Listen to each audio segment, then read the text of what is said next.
there are two things that prevent you from forgiving and forgetting, which is what we need to do.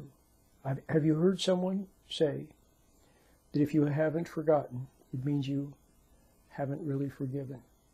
If you haven't forgotten, it means you haven't really forgiven. So let's start with that. That's very important. If you still have a memory of what someone did to you, what they said to you, how they looked at you, something, that memory, which you revisit or which resurfaces, and it will keep resurfacing until you truly forgive. When you truly forgive, it begins to fade away until one day it's like it never even happened.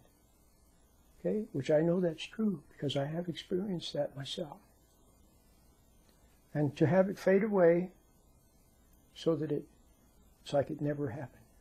And it doesn't mean pushing it down, suppressing, repressing, pretending that it never happened. It doesn't mean that.